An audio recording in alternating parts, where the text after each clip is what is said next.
মুসল্লি আজকের সংক্ষিপ্ত জুমার খুতবার বিষয়বস্তু সেটি হচ্ছে ফিরকায়ে নাজিয়া, অর্থাৎ মুক্তিপ্রাপ্ত দল। সে সম্পর্কে সংক্ষিপ্ত আকারে কিছু বলার এবং জানার চেষ্টা করব ইনশাআল্লাহ তাআলা। পৃথিবীতে যত মানুষ এসেছে এবং পৃথিবীতে যত মানুষ আসবে সকলকেই একথা স্বীকার করতে হবে, তিনি মুসলিম হোক অথবা ভিন্ন যে কোনো ধর্মাবলম্বী হোক না কেন, প্রত্যেককে একথা স্বীকার করতে হবে সকলে আদমের সন্তান। সেই হিসাব যদি করি বা সেই জায়গা থেকে যদি বলা যায়, তাহলে প্রত্যেকটা মানুষ একজন আরেকজনের ভাই, যেহেতু একই সন্তান। যদি এটার ভিন্ন ব্যাখ্যা রয়েছে অন্য অন্য জায়গায়, কারা একজন মুমিনের ভাই হবেন বা মুমিনের বন্ধু হবেন সে ব্যাপারে আল্লাহ সুবহানাহু ওয়া তাআলা নির্দেশনা রয়েছে।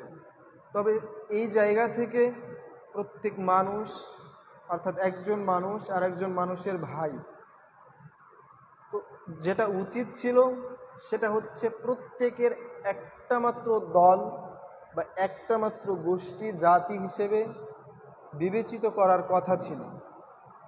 কিন্তু দলে দলে আমরা বা তৎকালীন সময়ে যদি আমরা ইতিহাস দেখতে পাই, দলে দলে সবাই বিভক্ত হয়ে গিয়েছে। প্রত্যেকেই যখন আল্লাহ সুবহানাহু ওয়া তাআলাকে ভুলতে শুরু করেছে, শিরিকের মধ্যে নিমজ্জিত হয়েছে, তখন আল্লাহ সুবহানাহু ওয়া তাআলা যুগে যুগে নবী ও রাসূলদেরকে প্রেরণ করেছেন যেন তাদেরকে সঠিক পথে নিয়ে আসতে পারে, সঠিক কথাগুলো তাদের কাছে পৌঁছাতে পারে আল্লাহ ভীতি প্রদর্শনের জন্য। যারা মেনেছে তারাই হচ্ছে ফিরকায়ে নাজিয়ার অন্তর্ভুক্ত, আর যারা অমান্য করেছে, যারা মানেনি, তারা সেই মুক্তিপ্রাপ্ত দলের অন্তর্ভুক্ত হয়নি এবং হতে পারবেও না। আল্লাহ সুবহানাহু ওয়া তাআলার পক্ষ থেকে তাদের জন্য আলাদা করে বিশেষ ঘোষণা এতটুকুই যে তারা জাহান্নামে যাবে। এবং যারা তাদের অন্তর্ভুক্ত হয়েছে এবং আল্লাহ তাআলার বাণী মেনে নিয়েছেন, শিরিক থেকে দূরে ছিল, কোনো প্রকারের কোনো অন্যায় কাজ করেনি, নবী ও রাসূলদেরকে মেনে নিয়েছেন, তারাই নাজাতের অন্তর্ভুক্ত হবেন এমন আল্লাহ সুবহানাহু ওয়া তাআলা ওয়াদা দিয়েছেন। অর্থাৎ যখন আদম আলাইহিস সালাতু ওয়াস সালামের পরে তার সন্তানের মধ্যেই বিভেদ শুরু হয়ে গেল, তারপর থেকে যদি আরও দেখি, নূহ আলাইহিস সালাতু ওয়াস সালামের যুগে যখন তিনি মানুষদেরকে দাওয়াত দিলেন, কিছু সংখ্যক, অল্প সংখ্যক লোক সেটাকে মেনে নিয়েছিল এবং বাকি সংখ্যক লোককে আল্লাহ সুবহানাহু ওয়া তাআলা প্লাবিত করে দিয়েছে, তারা ধ্বংস হয়ে গিয়েছে। এবং যারা মেনে নিয়েছিল তারা, আমরা বলতে পারি যে আল্লাহ রাসূল সাল্লাল্লাহু আলাইহি ওয়াসাল্লাম যে হাদিসটি আমাদের সামনে বলেছেন সেই নাজাতের অন্তর্ভুক্তই হবেন ইনশাআল্লাহ তাআলা। দেখুন, আল্লাহ রাসূল সাল্লাল্লাহু আলাইহি ওয়াসাল্লাম ফিরকায়ে নাজিয়ার পরিচয় দিয়েছেন। একটি হাদিস থেকে আমরা আলোচনা শুরু করব ইনশাআল্লাহ তাআলা। ওয়ান আব্দুল্লাহ ইবনে উমর قال قال رسول الله صلى الله عليه وسلم لا يأتين على أمتي ما أتى على بني إسرائيل حذر النعل بالنعل حتى إن كان معهم من أتى أمة علانية لكان في أمتي من يصنع ذلك وإن بني إسرائيل تفرقت على 76 ملة وتفرق أمتي على 73 ملتكم ملة كلهم في النار إلا ملة واحد قالوا ومن هي يا رسول الله صلى الله عليه وسلم قال ما أنا عليه وأصحابي رواه الترمذي। অর্থাৎ আব্দুল্লাহ ইবনে উমর রাদিয়াল্লাহু তাআলা আনহু হতে বর্ণিত, রাসূল সাল্লাল্লাহু আলাইহি ওয়াসাল্লাম ইরশাদ করেছেন, নিশ্চয়ই আমার উম্মতের উপরে তেমন অবস্থা আসবে বা তৈরি হবে যেমন এসেছিল বানি ইসরাঈলদের উপরে। কিভাবে এসেছিল? এক জোড়া জুতো বা এক জোড়া জুতা পরস্পরের সমান হওয়ার ন্যায়। এমনকি তাদের মধ্যে যদি কেউ এমনও থাকে যে তারা তার মায়ের সাথে প্রকাশ্যে জিনা করেছে, তাহলে তার উম্মতের মধ্যে তেমন লোকও পাওয়া যাবে। অর্থাৎ রাসূল সাল্লাল্লাহু আলাইহি ওয়াসাল্লামের উম্মতের মধ্যেও তেমন লোকও পাওয়া যাবে এমন কাজ করবে। আর বানি ইসরাইল ৭২ ফেরকায় বিভক্ত হয়েছিল, আমার উম্মত ৭৩ ফেরকায় বিভক্ত হবে, সবাই জাহান্নামে যাবে একটি দল ব্যতীত। সাহাবা একরামরা প্রশ্ন করলেন, সেটি কোন দল হে আল্লাহর রাসূল? তিনি বললেন, যারা আমি ও আমার সাহাবীগণ যার উপরে আছি বা যেটার উপরে টিকে আছি তারাও এই একই ফেরকার উপর টিকে থাকবে। সেই দলটাই হচ্ছে নাজাতি দল বা মুক্তিকামী দল, ফেরকায়ে নাজিয়া যেটাকে বলা হয়। এই বর্ণনাটা সহিহ, সকলেই সহিহ বলেছেন। এই একই বর্ণনা মুআবিয়া রাদিয়াল্লাহু তাআলা আনহু করেছেন। অতএব এই হাদিস থেকে আমরা যতটুকু জানতে পারি, একটি দল থাকবে যে দলটা হচ্ছে ফেরকায়ে নাজিয়া তথা মুক্তিগামী দল বা মুক্তিপ্রাপ্ত দল। এখানে সবচেয়ে গুরুত্বপূর্ণ বিষয় সেটি হচ্ছে আল্লাহ রাসূল সাল্লাল্লাহু আলাইহি ওয়াসাল্লাম দলের কথা উল্লেখ করেছেন, অর্থাৎ একটি মাত্র দল থাকবে। তবে যদি দল না থাকে বা আমরা যদি সেই দলগুলো খোঁজার চেষ্টা করি, আজকের সময়ে যদি আমরা এখনই দেখি তাহলে দেখতে পাবো প্রত্যেকে এই একই কথাগুলো উল্লেখ করছে এবং দিন শেষে এই একই কথা বলছে যে সেই দলটাই হচ্ছে আমরা এবং সেই দলটাই আমরা, এরকম কিছু একটা বলার চেষ্টা করছি। আমাদের মানতে সমস্যা নেই, তবে আমাদের কিছু প্রশ্ন আছে বা আমাদের কিছু জানার আছে যেগুলো আমরা জানতে চাই বা যেগুলো প্রশ্ন করতে চাই। যদি আমাদের কথার সাথে অর্থাৎ আল্লাহ রাসূল সাল্লাল্লাহু আলাইহি ওয়াসাল্লাম যে হাদিসগুলো রেখে গিয়েছেন এবং কোরআনে আল্লাহ সুবহানাহু ওয়া তাআলা যা বলেছেন সে অনুযায়ী যদি আমরা দেখি যে এই দলটাই নাজাতপ্রাপ্ত দল, তাহলে আমাদের মানতে কোনো সমস্যা নেই। কিন্তু আমরা আন্দাজে মানতে নারাজ বা আমরা আন্দাজে মানতে পারবো না, এ কথাই সত্য। আমাদের মানতে হলে অবশ্যই যাচাই বাছাই করে সেই দলটাকে আমরা মানব ইনশাআল্লাহ তাআলা। তবে এবার যদি আমরা দেখি যে আল্লাহ রাসূল সাল্লাল্লাহু আলাইহি ওয়াসাল্লাম যে বললেন এতগুলো দলে বিভক্ত হয়ে যাবে, একটি মাত্র দল থাকবে, সেই দলের বর্ণনা বা সেই দলটা আসলে কেমন সেটার বৈশিষ্ট্য, মুক্তিকামী দল যেহেতু থাকবে তার বৈশিষ্ট্য আল্লাহ রাসূল সাল্লাল্লাহু আলাইহি ওয়াসাল্লাম বলে দিয়েছেন, বা আল্লাহ রাসূল সাল্লাল্লাহু আলাইহি ওয়াসাল্লাম তৎকালীন সময়ে কিসের উপরে প্রতিষ্ঠিত ছিল সেই জিনিসগুলোই আমাদেরকে জানতে হবে। যদি জানতে পারি অবশ্যই আপনি আমি সেই দলের অন্তর্ভুক্ত হতে পারবো বলে আমরা আশা রাখি ইনশাআল্লাহ তাআলা। আমরা মুসলিম যারা রয়েছি তারা অবশ্যই বিশ্বাস করি যে আমাদের মৃত্যুর পরে আল্লাহ সুবহানাহু ওয়া তাআলা আবার পুনরুত্থান করবেন এবং আমাদেরকে হিসাব দিতে হবে আমরা যেটা করেছি পৃথিবীতে, বা আমাদেরকে পৃথিবীতে পাঠানো হয়েছিল আমরা কি কি কাজ করেছি, যেগুলো অন্যায় সেগুলোর হিসাবও নেবেন এবং যেগুলো ভালো কাজ সেগুলোরও হিসাব আল্লাহ সুবহানাহু ওয়া তাআলা নেবেন। তার সম্মুখে আমাদেরকে দাঁড়াতে হবে। তবে ভালো মন্দ কি কাজ করব এবং কোনটা ভালো আর কোনটা মন্দ, এই যে জায়গাটা, এই জায়গাটাই আমাদেরকে জানতে হবে কোরআন এবং সহিহ হাদিস থেকে। আল্লাহ রাসূল সাল্লাল্লাহু আলাইহি ওয়াসাল্লাম যেটা রেখে গেছে সেটা থেকেই জানতে হবে। যদি আপনি আমি মনে করি যে আমার বিবেক যেটা বলছে বা আমি আমার নিজের যেটা ভালো সেই ভালোটাকে মেনে নিব, অন্যগুলো মানব না, তাহলে আপনার জন্য আমার জন্য নাজাতের কোনো পথ নেই। আপনাকে আমাকে ভালোটা মানতে হবে যেটা আল্লাহ রাসূল সাল্লাল্লাহু আলাইহি ওয়াসাল্লাম বলেছেন বা সাহাবা ইকরাম দ্বারা স্বীকৃত রয়েছে সেটা মানতে হবে, সেই ভালোটাই গ্রহণ করতে হবে, যদিও সেটা আপনার আমার বিপরীত কথা বলে বা আপনার আমার বিপরীতে যায়। আমরা ইনশাআল্লাহ চেষ্টা করব যে আল্লাহ রাসূল সাল্লাল্লাহু আলাইহি ওয়াসাল্লাম কী বলেছেন এই দলটার ব্যাপারে, এই দলটা আসলে কারা, বর্তমান সময়ে এমন কোন দল আছে কিনা আমরা যদি একটু জানার চেষ্টা করি। আল্লাহ সুবহানাহু ওয়া তাআলা পবিত্র কুরআনুল কারীমের মধ্যে বলছেন, ওয়াফি আদিন ইয আরসালনা আলাইহিমুর রিহাল আকিম মা তাদারু মিন শাইইন আতাত আলাইহি ইল্লা জাআলাতহু কাররামিম। আর নিদর্শন রয়েছে আদ জাতি এর কাহিনীতে, যখন আমরা তাদের উপর প্রেরণ করেছিলাম অদ্ভুত বায়ু, অর্থাৎ বাতাস আল্লাহ সুবহানাহু ওয়া তাআলা প্রেরণ করেছিলেন। এ বায়ু যার উপর দিয়ে প্রবাহিত হয়েছিল তাকে চূর্ণ বিচূর্ণ করে দিয়েছিল।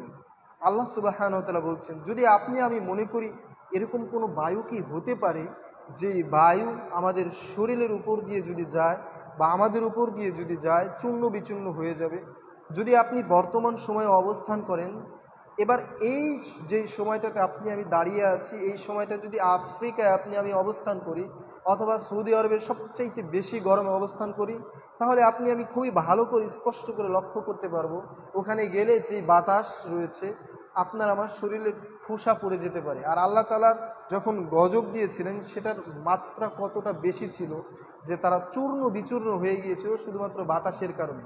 অর্থাৎ কেন? তারা ফিরকায়ে নাজিয়ার অন্তর্ভুক্ত ছিল না, বা তারা তাদের নবীদেরকে প্রত্যাখ্যান করেছিল, মানেনি, যার কারণে আল্লাহ সুবহানাহু ওয়া তাআলা তাদের উপর এই আযাব আপতিত করেছিল। বানি ইসরায়েলরাও এই একই কাজ করেছিল, যাদের কারণে আল্লাহ তাআলা বিভিন্নভাবে তাদের গোত্র এবং জাতিকে ধ্বংস করে দিয়েছে। এবার যদি একটু চেষ্টা করি, মুসলিমদের নয় বরং ইহুদি এবং মুসলিমদের ক্ষেত্রে পারস্পরিক যেই দ্বিধাদ্বন্দ্ব রয়েছে বা সমস্যা রয়েছে সেটা যদি বলি, ধর্মীয় ক্ষেত্রে আল্লাহ সুবহানাহু ওয়া তাআলার বিশেষ অনুগ্রহে যখন ইহুদি সম্প্রদায় সচক্ষে তাদের জানি দুশ্মন ফিরআউনকে ডুবে দেখতে পেল, যে ফিরআউনকে ডুবিয়ে মারা হয়েছে মুসা আলাইহিস সালাতু ওয়াস সালামের যুগে, বানি ইসরায়েলদের কথা বলছি, তারা ওই সময়টাতে কিছু দূর এগিয়ে গেল, অর্থাৎ সিরিয়ার প্রান্তরে যখন আসলো, তখন মুসা আলাইহিস সালাতু ওয়াস সালাম তাদের নিকটেই ছিলেন। তখন তারা দেখতে পেল যে একটা জাতি যারা ঢোল ঢাকর বাজাচ্ছে এবং তারা বিভিন্ন ধরনের উপাসনা করছে বা অনেক কিছু চাইছে তাদের দেবতাদের কাছে। তারা মূসাকে প্রশ্ন করলো, হে মূসা, আপনি আমাদের জন্য এরকম কিছু একটা ব্যবস্থা করে দেন যে আমরা বিভিন্ন ধরনের বিভিন্ন লোকের কাছে চাইব, অর্থাৎ আমাদেরকে বহু উপাস্য থাকবে।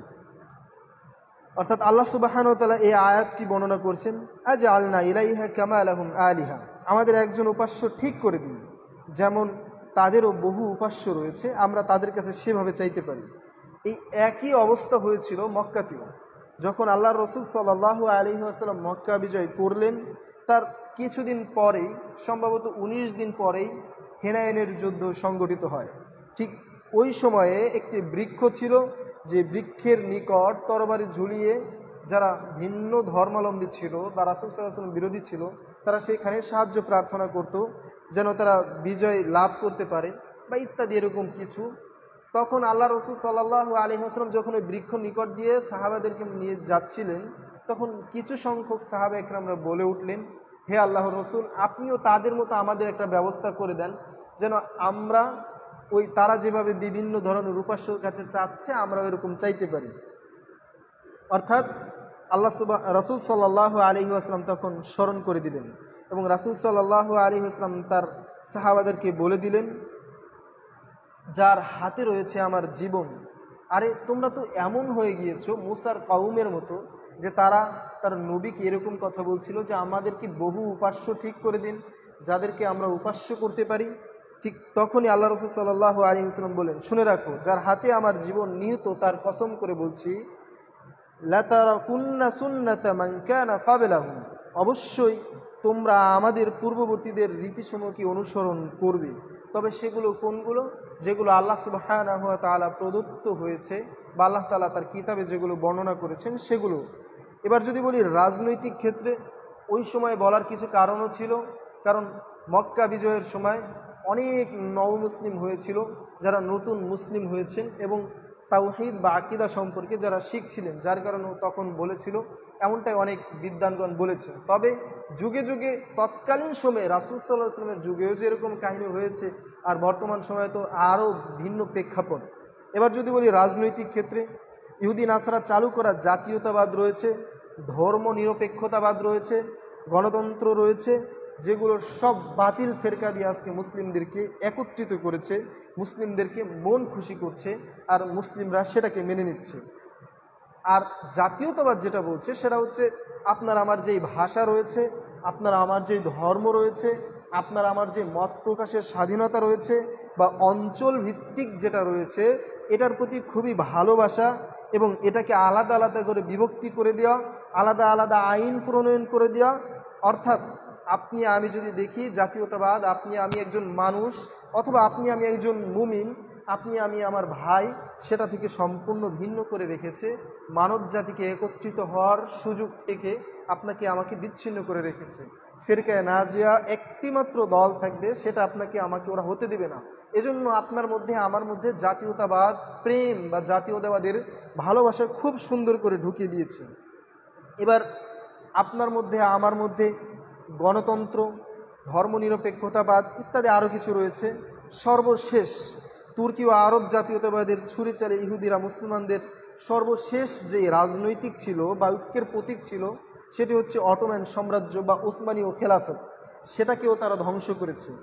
সব শেষে সেটাকে ধ্বংস করে আলাদা আলাদা করে দিয়েছে, টুকরো টুকরো করেছে, রাষ্ট্র বানিয়েছে, সেখানে জাতীয়তাবাদ চেতনা ঢুকিয়েছে, মানুষের মধ্যে একটা ভিন্ন জিনিস ঢুকিয়েছে যে আমি আমার দেশকে খুব ভালোবাসি, আমি আমার দেশের জন্য প্রাণ দিয়ে দিচ্ছি, এরকম কিছু তারা ঢুকিয়ে আপনার আমার মগজকে ধুলাই করে দিচ্ছে।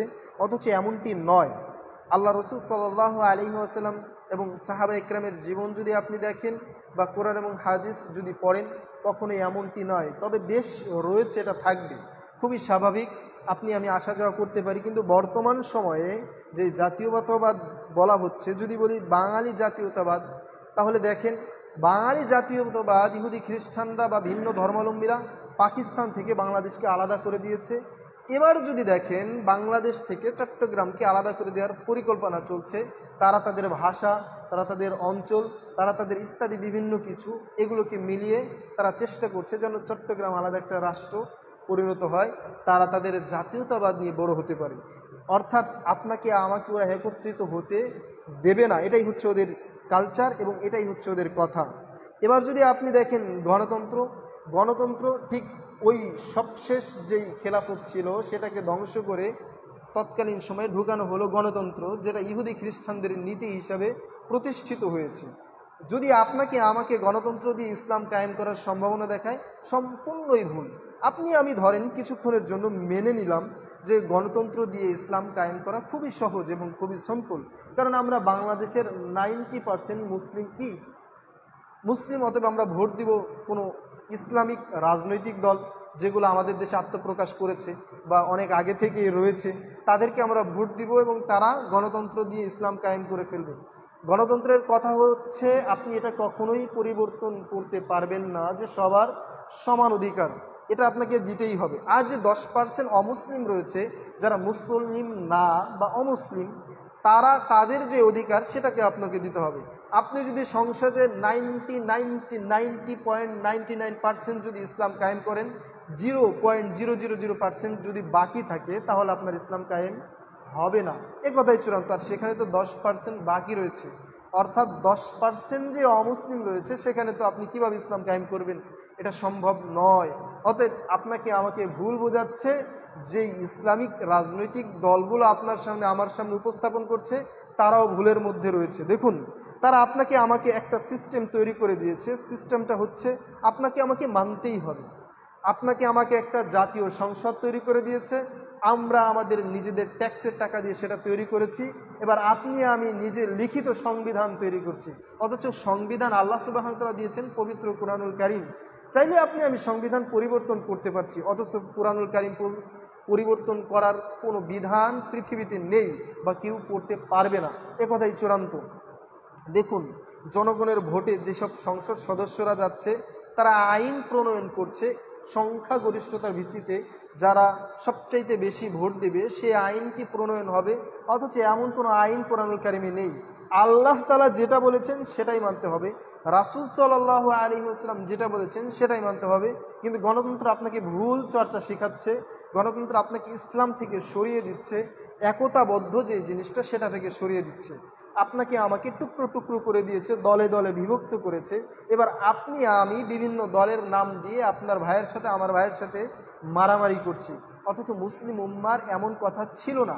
আপনি ইসলামিক রাজনৈতিক দল, এবার অন্য দলকে কেন গালি দিচ্ছেন বা অন্য দলের বিপক্ষে কেন আপনি ভোট দিতে নিষেধ করছেন, আপনার দলকে ভোট দিতে বলছেন, আবার তাদের সাথে দ্বন্দ্ব বাড়ছে, অথচ এমনটা হওয়ার কথা কখনোই ছিল না, যেটা আপনাকে আমাকে শেখাচ্ছে।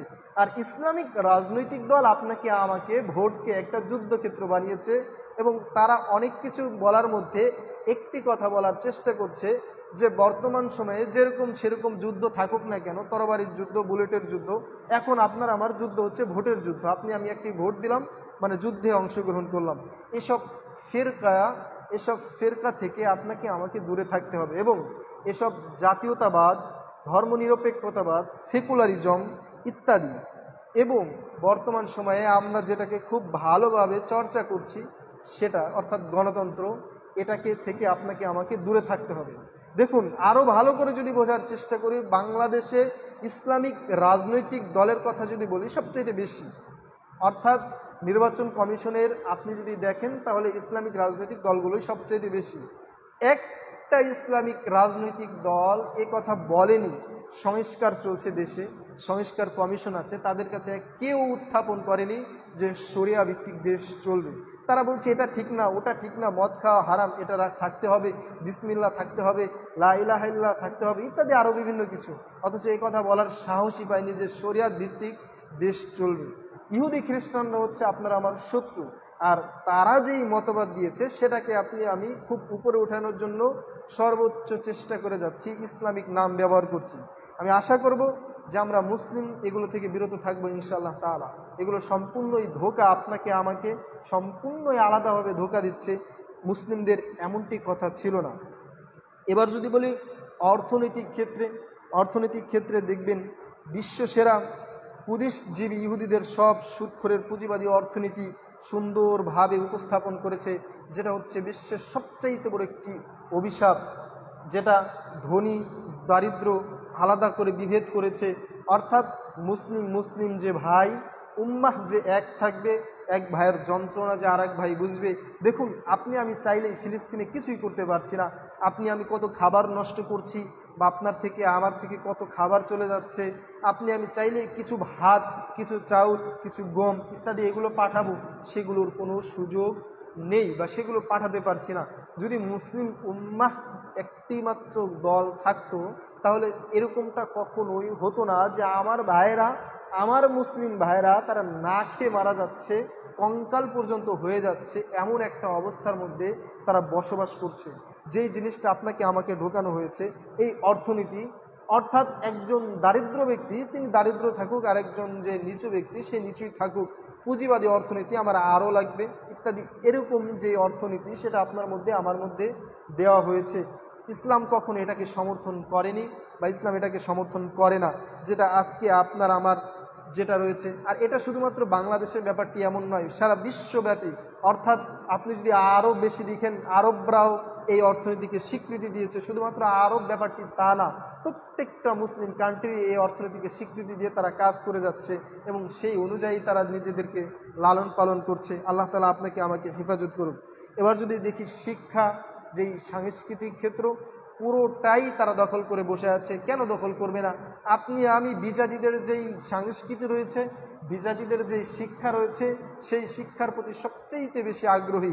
দেখুন, 90% মুসলিমের দেশে যেই শিক্ষা ব্যবস্থা চালু রয়েছে বা যে শিক্ষা ব্যবস্থা রয়েছে সেটা সম্পূর্ণই হচ্ছে একটা ইহুদি এবং খ্রিস্টানদের শিক্ষা ব্যবস্থা, যেটা আপনি আমি ধারণ করছি, লালন করছি, পালন করছি এবং সেই অনুযায়ী গর্ব করছি যে আমার ছেলে অমুক বা আমার মেয়ে অমুক, তিনি এরকম কিছু হয়েছেন বা এরকম কিছু হচ্ছে।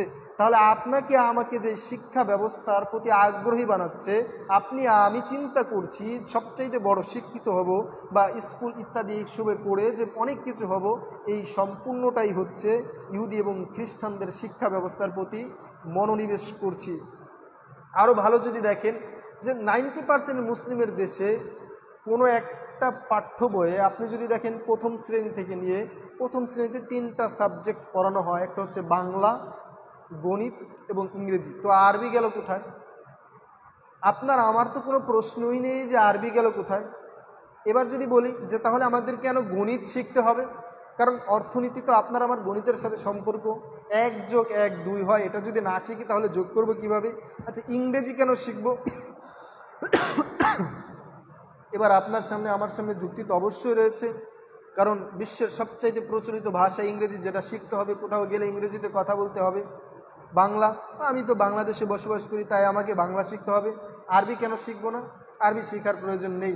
অথচ পবিত্র কোরআনুল কারীম আল্লাহ সুবহানাহু ওয়া তাআলা নাজিল করেছেন আরবিতে, যেটা আপনাকে আমাকে ওই ছোটবেলা থেকে জ্ঞানটা দেওয়ার দরকার ছিল যেটা আপনাকে আমাকে শেখাচ্ছে না। আচ্ছা ধরে নেন যে প্রথম শ্রেণীর বাচ্চারা ছোট মানুষ, ওদেরকে শেখানো হয় না, তো পঞ্চম শ্রেণীতে শেখানো হয়। কোনো একটা ক্লাসে আপনি দেখাতে পারবেন যে আরবি শেখার প্রতি আপনাকে গুরুত্ব দিচ্ছে? এবার দেখেন আপনাকে আমাকে কি একটা সিস্টেম তৈরি করে দিচ্ছে। আপনাকে প্রথম শ্রেণীতে নিয়ে এইচএসসি পর্যন্ত কোথাও কোনো আরবি বই দেওয়া হয়নি। ইসলাম শিক্ষা একটা বই দেওয়া হয়েছে যেখানে আরবি বলতে কিছুই নেই। আপনি না বুঝতে পারবেন গ্রামার, না আরবি কোনো কিছু বুঝতে পারবেন। এবার আপনাকে অনার্স করাচ্ছে তারা কিসের বিষয়ে? ধরুন আল কোরআনুল কারীম অথবা ইসলামের ইতিহাস ইত্যাদি আরও কিছু ইসলামিক সাবজেক্ট রয়েছে, সে বিষয়ে তারা অনার্স করাচ্ছে। অথচ আপনাকে ছোটবেলা থেকে কোরআনের জ্ঞান দেওয়া হয়নি, হাদিসের জ্ঞান দেওয়া হয়নি। ইসলাম কেমন, ইসলাম রাষ্ট্রীয় ব্যবস্থা কেমন, ইসলামিক রাজনৈতিক ব্যবস্থা কেমন, সেটা আপনাকে আমাকে শেখানো হয়নি। এটা নিয়ে ইসলামিক রাজনৈতিক দলের কোনো মাথা ব্যথা নেই। তাদের মাথা ব্যথা হচ্ছে আমরা দিন কায়েম করবই তো করবই, আমরা দিন কায়েম করেই ফেলবো, খালি ভোটটা আমাদের দেন না। অথচ আল্লাহ তাআলা বলছেন তোমরা নিজেদেরকে মুমিন করো, তোমরা নিজেদের আমলকে সৎ করো, আমি তোমাদেরকে খেলাফত দিব, আমি তোমাদেরকে ক্ষমতা দিব। এরা বলছে না আমাদের ক্ষমতা লাগবে, আল্লাহ বলছে আমি দেব, আর এরা চেয়ে নিচ্ছে আর বলছে যে না আমাদের মধ্যে অনেক ঐক্য রয়েছে, আমরা কখনোই ক্ষমতা চাই না। আবার রাজনৈতিকভাবে ভোটে দাঁড়ায় যে আপনারা আমাকে ভোট দিন, আমি এমপি হব, আমরা সরকার গঠন করব। এরা আবার বলছে যে আমরা ক্ষমতা চাই না। কি আশ্চর্যের কথা! এরা পাগল বোঝার কথা যে এরা আমাদের সাথে ধোঁকাবাজি করছে। অতএব আপনাকে আমাকে অবশ্যই এই সব পার্টি থেকে সাবধান হতে হবে, যারা আপনাকে আমাকে নেক্সুরাতে ধোঁকা দিচ্ছে, যারা আপনাকে আমাকে বিভক্ত করে ফেলছে, দলে দলে বিভক্ত করছে। আজকে আপনি করেন না একটা ইসলামিক রাজনৈতিক দল, অন্য একটা রাজনৈতিক দল আপনার বাড়ি ঘর ভেঙে ফেলবে, অবশ্যই ভাঙবে। কারণ আপনি যখন বর্তমান সময়ে ভাঙছেন আরেকজনের বাড়িঘর, তো তারা ক্ষমতা আসলে তো ভাঙবেই, এটাই স্বাভাবিক। আর এবার আপনি যদি বলেন ইস কত বড় হুজুর, তাকে কিভাবে অসম্মান করছে, আপনি যে অসম্মানের কাজ করেছেন তাই তো আপনাকে করছে। আর এটার ব্যবস্থাই হচ্ছে এরকম যে আপনাকে অসম্মানী হতেই হবে, আপনাকে লাঞ্ছনা হতেই হবে। এবার যদি আপনি এই লাঞ্ছনাকে বলেন আমি আল্লাহ রসুলের জন্য লাঞ্ছিত হচ্ছি, কি আশ্চর্যের কথা! নো, আপনি বাংলাদেশ নয় শুধু দুনিয়াবি ক্ষমতার জন্য আপনি লাঞ্ছিত হচ্ছেন। আল্লাহ তাআলার কথা অনুযায়ী ব্যাপারটি এমন যে ইহুদি খ্রিস্টানদেরকে লাঞ্ছিত করছে, আর যদি ইহুদি খ্রিস্টান বলে যে আমি আল্লাহর জন্য লাঞ্ছিত হয়েছি, এমন ব্যাপারটা ঠিক এমনই যে আপনি বলছেন যে আমি আল্লাহর জন্য লাঞ্ছিত হচ্ছি, এমনটি নয়। আপনাকে অবশ্যই সতর্ক হতে হবে এসব ধর্মীয় মার্কা ইসলামিক রাজনৈতিক দল থেকে। আপনার আমার সবচাইতে যেটা জরুরি সেটা হচ্ছে পৃথিবীর বুকে খেলাফত কায়েম করতে হবে। এটা যদি আপনি আমি না পারি, আপনার আমার 14 গোষ্ঠীও যদি না পারে, আপনাকে আল্লাহ তাআলা আমাকে জিজ্ঞাসা করবে না কেন তুমি এই সালথা নগরকান্দের এমপি হলে না, বা এই আসনের কেন তুমি এমপি হতে পারলা না, এবং এই আসনে কি কি পরিবর্তন করেছো। আল্লাহ তাআলা কখনোই আপনাকে আমাকে জিজ্ঞাসা করবেন না। আল্লাহ তাআলা জিজ্ঞাসা করবেন আপনারা আমার আমলের ব্যাপারে, যে তুমি কি করেছো, তোমাকে যে জ্ঞান দেওয়া হয়েছিল সেটা কি করেছো। আপনার আমার নিজের আমল ঠিক নেই, আপনার আমার পরিবারের আমল ঠিক নেই, আপনি আমি রাষ্ট্রকে ঠিক করে ফেলানোর জন্য সর্বোচ্চ চেষ্টা করছি, এবং কোরআন এবং হাদিস দিয়ে চেষ্টা করছি। ভুল হিসাব কোরআন এবং হাদিস দিয়ে যদি চেষ্টা করতে হয়, তাহলে আগে এই সিস্টেমকে আপনার থেকে আমার থেকে সরে আসতে হবে। তাহলে আল্লাহ তাআলা হয়তোবা আপনার জন্য আমার জন্য ভালো কিছু রাখবেন ইনশাআল্লাহ তাআলা। দেখুন আল্লাহ সুবহানাহু ওয়া তাআলা বলছেন মা কানা আল্লাহু লিয়াযারাল মুমিনিন আলা মা আনতুম আলাইহি হাত্তা ইয়ামিজাল খাবিসা মিনাত তাইয়্যিব। আল্লাহ এরূপ নন যে তোমরা যে অবস্থায় রয়েছো সেই অবস্থার উপর মুমিনদের ছেড়ে দিবেন যতক্ষণ না নাপাককে পাক থেকে অর্থাৎ শিরিক থেকে তাওহীদে প্রতিষ্ঠিত না করবেন, বা শিরিক থেকে তাওহীদ পৃথক না করবেন। অর্থাৎ আল্লাহ তাআলা বলছেন তাওহীদ এবং শিরিক এই দুইটা একসাথে থাকতে পারে না, আল্লাহ তাআলা পৃথক করে দেন। অর্থাৎ শিরিক এবং তাওহীদ কখনোই এক থাকে না, আল্লাহ তাআলা পৃথক করে দেন। যেমনিভাবে আপনি আমি যদি দেখি তাহলে দেখতে পাবো আল্লাহ সুবহানাহু ওয়া তাআলা মুহাম্মদ সাল্লাল্লাহু আলাইহি ওয়াসাল্লামকে দিয়ে হিজরত করিয়েছিলেন এবং পৃথক হয়ে গিয়েছিলেন। পরবর্তীতে আল্লাহ সুবহানাহু ওয়া তাআলা তাওহীদ প্রতিষ্ঠিত করে দিয়েছেন, এবং সেখানে আজও পর্যন্ত তাওহীদ প্রতিষ্ঠিত রয়েছে। এবং আমরা যে আলোচনায় ছিলাম সেটি হচ্ছে ফিরকায়ে নাজিআ। অর্থাৎ আমি এগুলো এজন্যই বললাম যে আপনাকে আমাকে কিভাবে ওরা আলাদা করে ফেলছে, আপনার থেকে আমার থেকে, আপনি আমি যে মুসলিম এবং আপনি আমি যে ভাই, এই দরদ আপনার থেকে আমার থেকে ওরা আলাদা করে সরিয়ে ফেলছে। দেখুন, এটা স্বাভাবিক। যদি আমি কোনো একটা দল করি বা কোনো একটা বর্তমান সময়ে যে কোনো একটা দল করি, তাহলে অন্য একটা দলের প্রতি ঘৃণা জমাবে।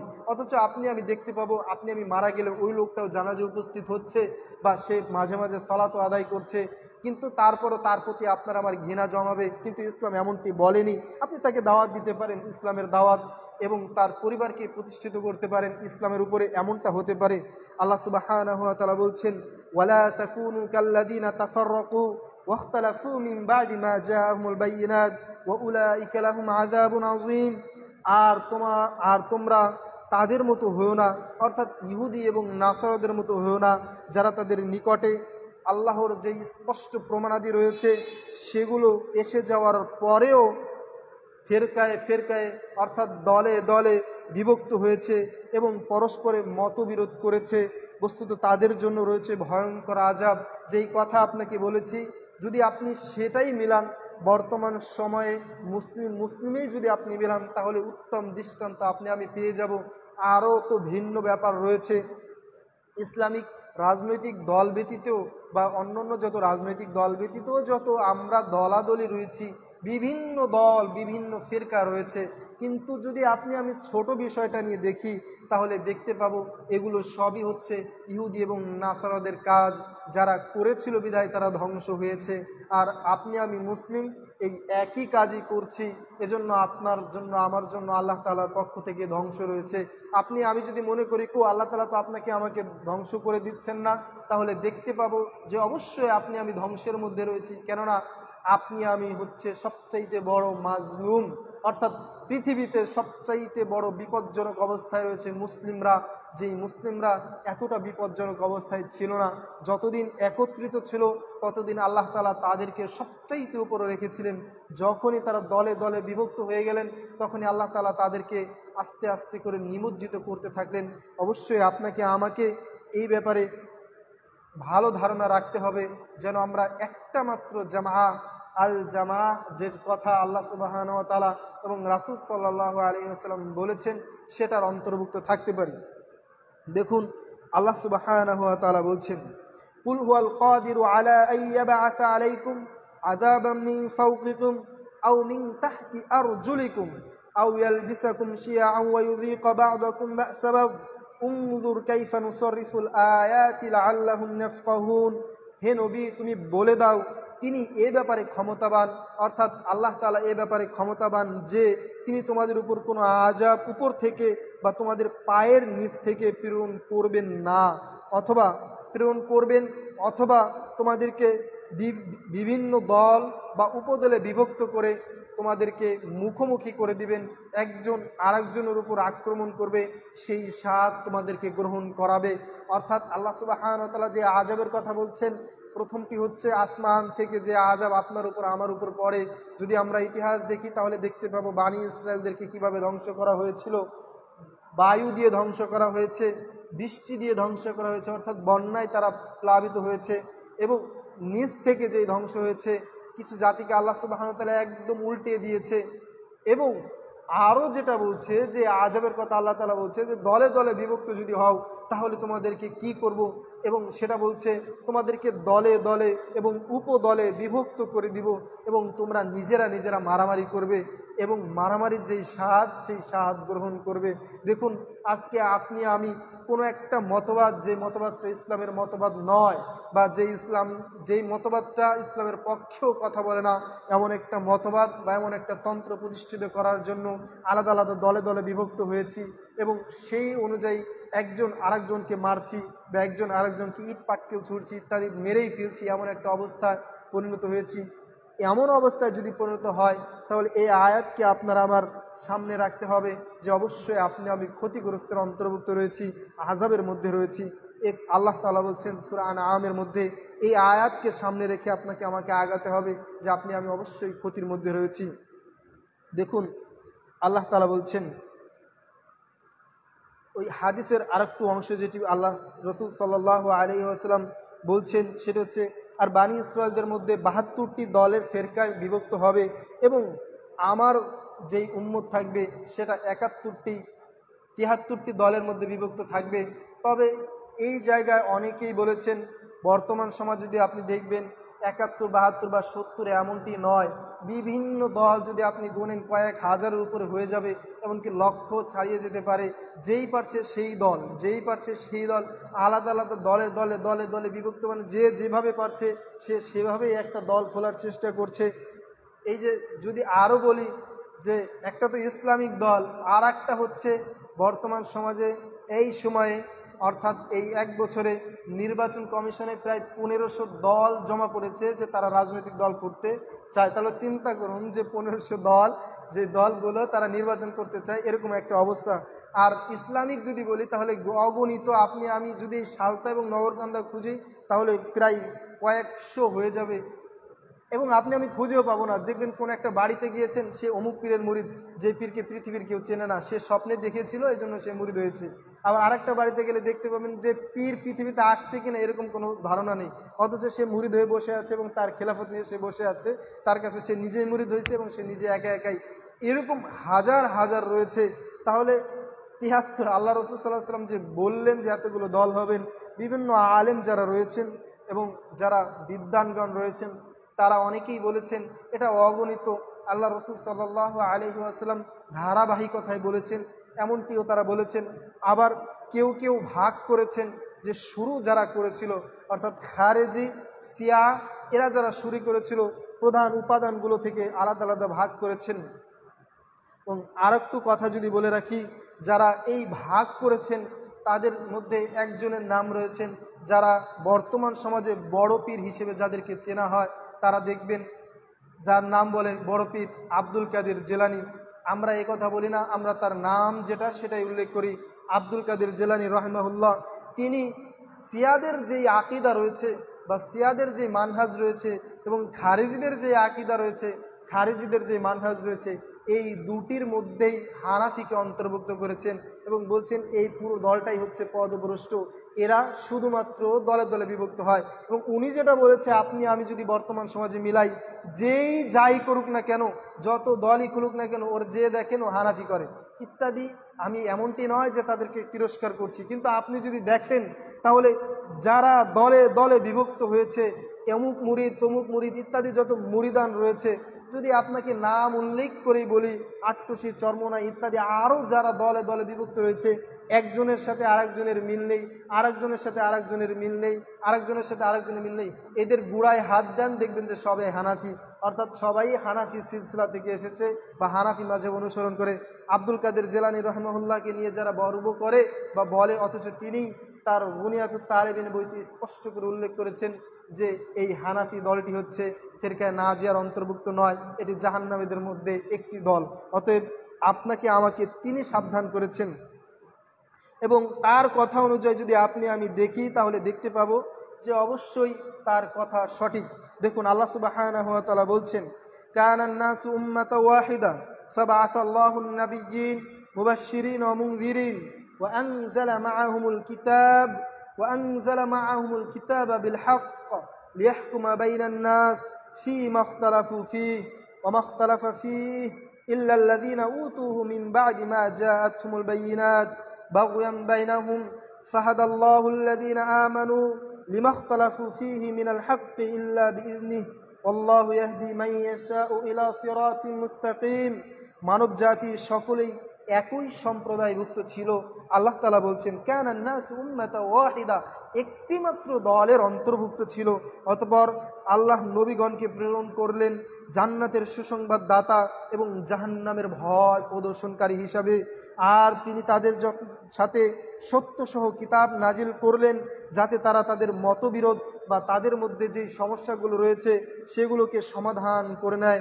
অথচ যারা কিতাব প্রাপ্ত হয়েছিল তাদের নিকট স্পষ্ট নিদর্শন সমূহ আল্লাহ তাআলা দিয়েছিল, দেওয়ার পরেও আল্লাহর কিতাবের মতভেদ ঘটালো, পরস্পরের হঠাকারিতা করলে বসলো। অতঃপর আল্লাহ তাআলা সেই অনুগ্রহী ঈমানদারকে এ ব্যাপারে সত্যের দিকে পথ প্রদর্শন করলেন।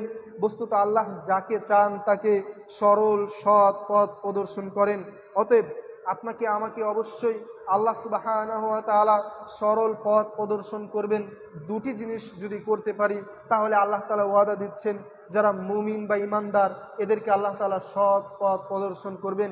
একটি হচ্ছে কিতাবুল্লাহ, আর একটি হচ্ছে সুন্নাত রাসূলুল্লাহ সাল্লাল্লাহু আলাইহি ওয়াসাল্লাম। অবশ্যই এই দুটিকে আপনাকে আমাকে গুরুত্ব দিতে হবে। তাছাড়া পৃথিবীর যে কেউ আসুক না কেন, যে কোনো তন্ত্র বা মন্ত্র নিয়ে আসুক না কেন, সেগুলোকে আপনাকে আমাকে লাথি মারতেই হবে, এ কথাই ঠিক। যদি মানতে পারে আল্লাহর পক্ষ থেকে সরল সঠিক পথ, ইহদিনাস সিরাতাল মুস্তাকিমের পথ আল্লাহ তাআলা দেখিয়ে দিবেন, আপনার টেনশন করার কোনো প্রয়োজন নেই ইনশাআল্লাহ তাআলা।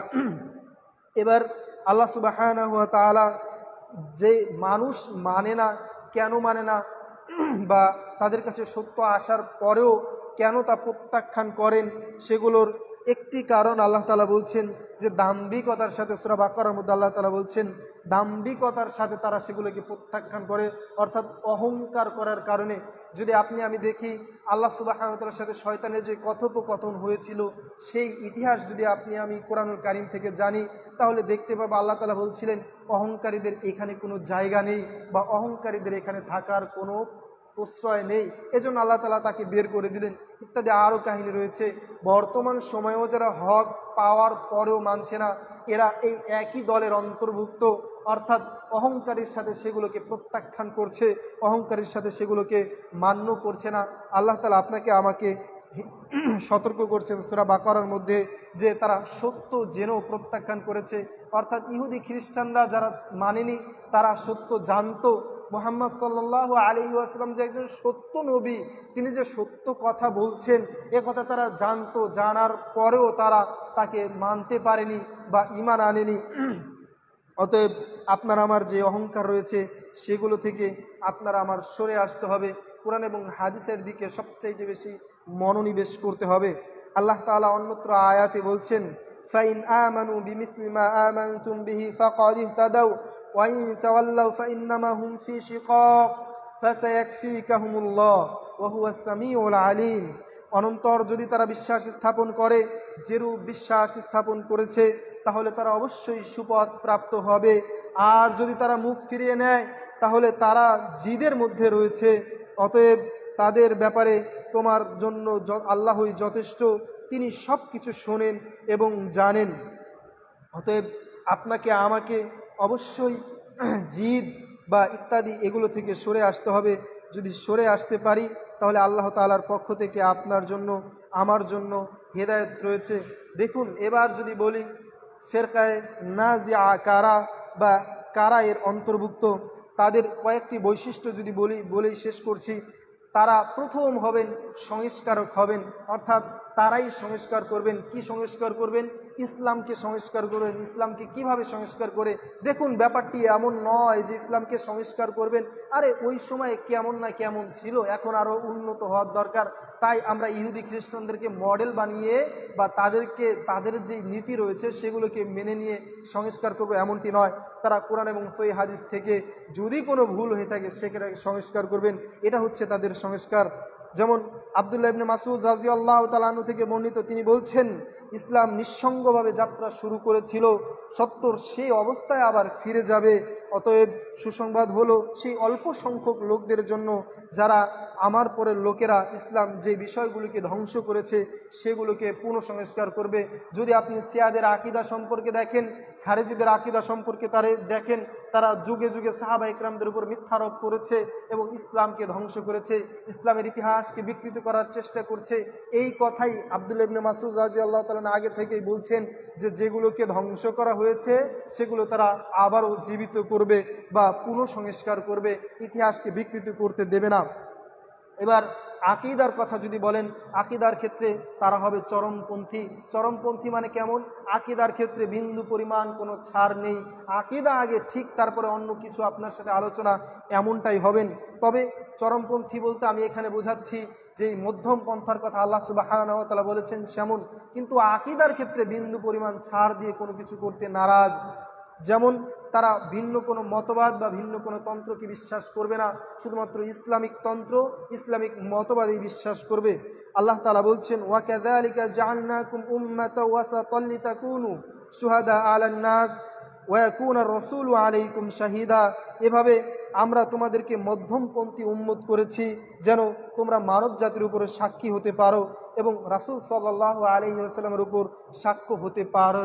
অতএব আপনাকে আমাকে মধ্যম পন্থা অবলম্বন করতে হবে। তবে মধ্যম পন্থা এমন নয় যে ইসলামকে ছাড় দিয়ে আমি মধ্যম পন্থা অবলম্বন করছি, ইসলামিক যে বিধান রয়েছে সেটাকে ছেড়ে দিয়ে আমি মধ্যম পন্থা অবলম্বন করছি, এরকম মধ্যম পন্থা আপনার মানার প্রয়োজন নাই। বা আপনি যদি যুক্তি দেন তাহলে আপনার যুক্তি দেওয়া বন্ধ করতে হবে। আপনাকে ইসলাম মানতে হবে, তারপরে মধ্যম পন্থা অবলম্বন করতে হবে। আর মধ্যম পন্থার সবচাইতে বড় উদাহরণ হচ্ছে সাহাবা একরাম। তারা যেভাবে কোরআন হাদিস বুঝেছিল সেভাবে আপনাকে আমাকে বুঝতে হবে। ভালো করে আপনার আমার এর চাইতে ভালো করে বোঝার কোনো প্রশ্ন আসে না বা প্রয়োজনও হয় না, কারণ আল্লাহ রসুল সাল্লাল্লাহু আলাইহি ওয়াসাল্লাম তাদেরকে প্র্যাকটিক্যালি শিখিয়েছেন, তারা প্র্যাকটিক্যালি শিখেছে। তাদের থেকে আপনার আমার ভালো করে ইসলাম শিখতে হবে যদি আমি ভালো করে শিখতে চাই সেক্ষেত্রে। দ্বিতীয়ত, তারা বিশ্বাস করে আল্লাহ সুবহানাহু ওয়া তাআলা আরশে আজিমের উপর অবস্থান করছেন। দেখুন, এটি হচ্ছে ফিরকায়ে নাজিয়া, যারা মুক্তিপ্রাপ্ত দল, তাদের আকীদার অন্যতম একটি আকীদা। তারা বিশ্বাস করবে আর রহমানু আলাল আরশি ইস্তাওয়া, রহমান তিনি আরশে আজিমের উপর অবস্থান করছেন। দেখুন, তার মানে এই নয় যে পৃথিবীতে যেটা হচ্ছে বা পৃথিবীতে যা কিছু হচ্ছে তিনি কোনো খোঁজ খবর রাখেন না বা ইত্যাদি এরকম কিছু, ব্যাপারটি এমন নয়। এবং আল্লাহ সুবহানাহু ওয়া তাআলা অন্যত্র কিছু আয়াতে বলছেন যে আমি তোমাদের একেবারেই নিকটতম রয়েছি, আমি তোমাদের একেবারেই কাছে রয়েছি। এর অর্থ এটা নয় যে আল্লাহ সুবহানাহু ওয়া তাআলা মনে হয় আরশ আমাদের কলবের মধ্যে নিয়ে ঘোরাফেরা করছে। অর্থাৎ যে হাদিস, বানোয়াট হাদিস বলা হয় যে কুলুবুল মুমিনিনা আরশুল্লাহ, অর্থাৎ মুমিনের কলবি হচ্ছে আরশ, একথা ভুল। এরকম কোনো হাদিস বা কোরআনের আয়াত নেই। আমাদের বিশ্বাস করতে হবে আল্লাহ তাআলার যেই ক্ষমতা, আল্লাহ তাআলার যেই জ্ঞান, সেটা আপনার সাথে আমার সাথে সব সময় রয়েছে। আল্লাহ তাআলা চাইলে আপনাকে আমাকে হেফাজত করেন অথবা আপনাকে আমাকে পরীক্ষা করেন, এটা আল্লাহ তাআলার ক্ষমতা বা আল্লাহ তাআলার জ্ঞান দিয়ে করেন, এ বিশ্বাস রাখতে হবে। এবং ফিরকায়ে নাজিয়ার অন্যতম আকীদা হচ্ছে তারা মনে করে আল্লাহ সুবহানাহু ওয়া তাআলা নিরাকার নন, আল্লাহ সুবহানাহু ওয়া তাআলার আকার রয়েছে। তারা এই আকীদায় বিশ্বাস করে না যে আল্লাহ তাআলা নিরাকার, তিনি আল্লাহ বলতে কেমন কি, অর্থাৎ আমি আল্লাহ, ওই যেটা হচ্ছে ফানাফিল্লাহ যেটাকে বলে, বা আনাল হক, আমি আল্লাহ ইত্যাদি, এরকম আকীদায় তারা বিশ্বাস করে না। তারা বিশ্বাস করে আল্লাহ সুবহানাহু ওয়া তাআলার হাত রয়েছে, তবে আল্লাহ সুবহানাহু ওয়া তাআলার হাত কেমন এ ব্যাপারে তারা কোনো প্রশ্ন করে না বা জানারও চেষ্টা করে না। আল্লাহ তাআলার হাত যেমন হওয়া উচিত আল্লাহ তাআলার হাত তেমনই। আল্লাহ তাআলার ভাষ্য অনুযায়ী তারা বিশ্বাস করে আল্লাহ তাআলার চোখ রয়েছে, আল্লাহ তাআলার কান রয়েছে, আল্লাহ তাআলা শোনেন, আল্লাহ তাআলা দেখেন। তবে চোখ কি আপনার মতো কিনা আমার মতো কিনা এ ব্যাপারে তারা কোনো প্রশ্ন করে না বা প্রশ্ন করার কোনো প্রয়োজনও মনে করে না। অতএব আপনাকে আমাকে যে আকীদা থাকতে হবে ফিরকায়ে নাজিয়া, যে আকীদা সাহাবা একরামের আকীদা, সেই আকীদার সাথে আপনাকে আমাকে মিল রেখে থাকতে হবে। অতএব আরও লম্বা বিস্তারিত আলোচনা ছিল, সর্বশেষ যেই কথা আমি আপনাকে ভালো করে বোঝাচ্ছি সেটি হচ্ছে গণতন্ত্র দিয়ে আজকের সমাজে যারা ইসলাম কায়েম করতে চাচ্ছে সবাই ভুলের মধ্যে রয়েছে। ইহুদি খ্রিস্টানদের মতবাদ প্রতিষ্ঠিত করার জন্য ওরা ইহুদি খ্রিস্টানদের এজেন্ডা এদেশে বাস্তবায়ন করতে চাচ্ছে। দেখবেন কিছুদিন পরপরই আমেরিকার সাথে তারা গোল বৈঠক করে, দেশের পরিস্থিতি নিয়ে আলোচনা করে কিভাবে দেশের পরিস্থিতি আরো ভালো করা যায়। আল্লাহ তাআলা বলছে, আরে ওরা হচ্ছে তোমাদের শত্রু আর তুমি ওদেরকে বন্ধু বলছো।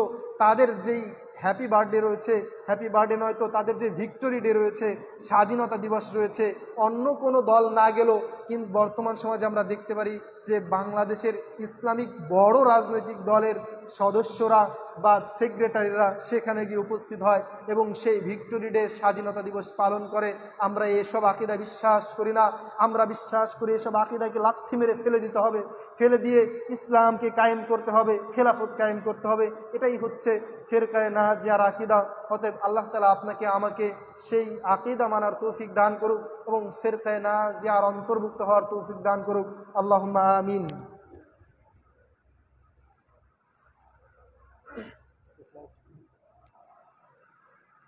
আলহামদুলিল্লাহ, আলহামদুলিল্লাহ ওয়াহদা ওয়াসসালাতু ওয়াসসালামু আলা মান লা নাবিয়্যা বা'দা, আম্মা বা'দ।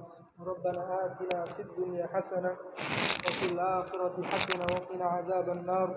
আল্লাহুম্মা আজিরনি মিনান নার, আল্লাহুম্মা আজিরনি মিনান নার।